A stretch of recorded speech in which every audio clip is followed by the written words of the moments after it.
दोस्तों कैसे हैं आप सब। आई होप कि आप लोग सब ठीक होंगे और स्वस्थ भी होंगे। मैं भी ठीक हूँ।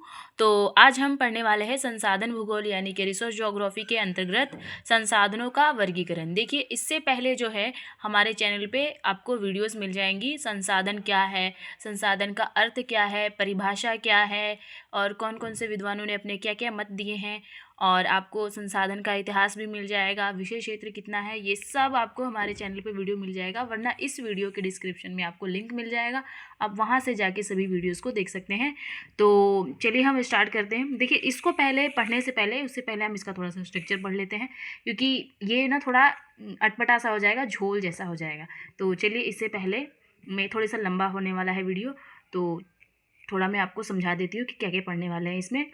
तो देखिए, संसाधनों का वर्गीकरण, देखिए ये तो पहले 4 प्रकार में किया गया है।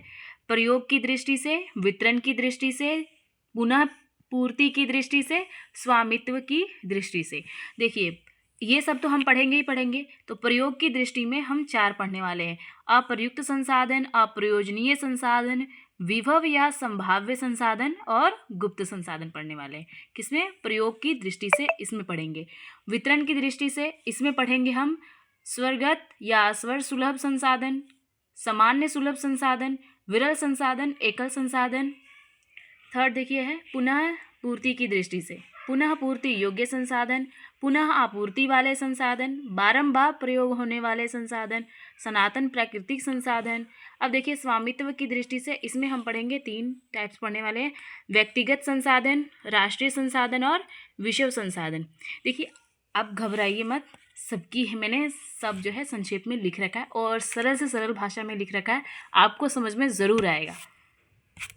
तो चलिए, अब तो आपको घबराहट नहीं हो रही होगी ना। तो चलिए हम स्टार्ट करते हैं। संसाधनों का वर्गीकरण 4 प्रकार से किया जाता है, अभी मैंने आपको बताया।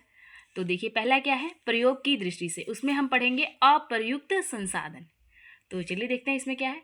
किसी क्षेत्र में स्थित कोई संसाधन तब तक प्रयोग नहीं किया जाता जब तक वह अप्रयुक्त संसाधन रहता है।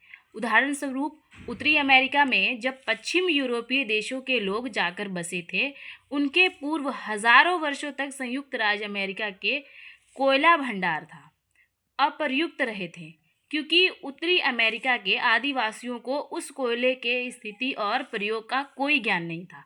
यूरोप से जाकर बसे लोगों ने उसका प्रयोग शुरू किया। अब अप्रयोजनीय संसाधन देखिए क्या है। यदि कोई संसाधन वर्तमान तकनीक के अनुसार भविष्य में प्रयोग नहीं किया जा सकता, तो यह वह अप्रयोजनीय संसाधन है। उदाहरणार्थ, जो खाने इतनी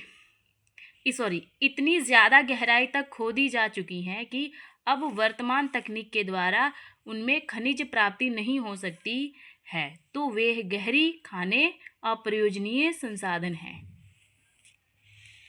थर्ड है गुप्त संसाधन। ऐसे बहुत से पदार्थ हैं जिनका पूर्ण रूप से उपयोग मनुष्य को ज्ञात नहीं है। जब तक किसी पदार्थ का प्रयोग और गुण मालूम न हो, तब तक वह एक अज्ञात या गुप्त तत्व है। देखिए, गुप्त मतलब गुप्त, ठीक है।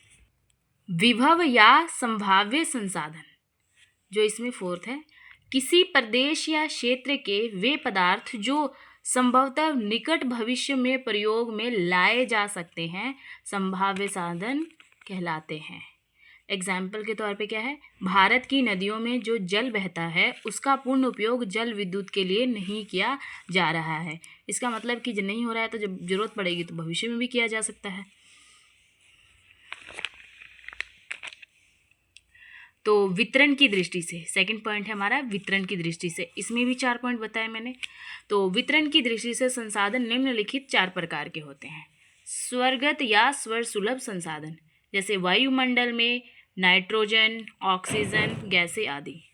सामान्य सुलभ संसाधन, कृषि उत्पादन में योग्य भूमि, मिट्टी, जल, चरण भूमि आदि। विरल संसाधन, जिनकी स्थिति सिर्फ थोड़े से स्थानों पर होती है, जैसे कि कोयला, पेट्रोलियम, तांबा, टीन, सोना, यूरेनियम आदि जो है खनिज। अब एकल संसाधन, संपूर्ण, एकल का मतलब होता है एक, इकलौता, संपूर्ण विश्व में केवल 1-2 स्थानों पर मौजूद हैं, जैसे क्रायोलाइट धातु, जो प्राकृतिक रूप में केवल ग्रीनलैंड में मिलती है। पुनः पूर्ति की दृष्टि से। फर्स्ट है पुनः पूर्ति योग्य संसाधन, जिनके प्रयोग करते हुए उनके गुणों को बनाए रखा जा सकता है या गुणों में वृद्धि की जा सकती है, जैसे कि हम खाद तथा उर्वरकों का प्रयोग करके कृषि की भूमि को हजारों वर्षों तक कृषि योग्य बनाए रख सकते हैं। नदियाँ हमेशा बहती रहती हैं, वे निरंतर संसाधन हैं। सेकंड है पुनः आपूर्ति वाले संसाधन, वे खनिज पदार्थ जो एक बार प्रयोग किए जाने पर समाप्त हो जाते हैं, जैसे कोयला, पेट्रोल आदि जैसे खनिज ईंधन। बारंबार प्रयोग होने वाले संसाधन, धात्विक खनिज तांबा, लोहा, सीसा, जस्ता, एल्युमिनियम, चांदी, सोना आदि को रूप में बदलकर बार बार प्रयोग किया जा सकता है। इनसे बनी वस्तुएं टूट फूट जाने के उपरांत पुनः गलाकर धातु के रूप में प्रयोग कर ली जाती है।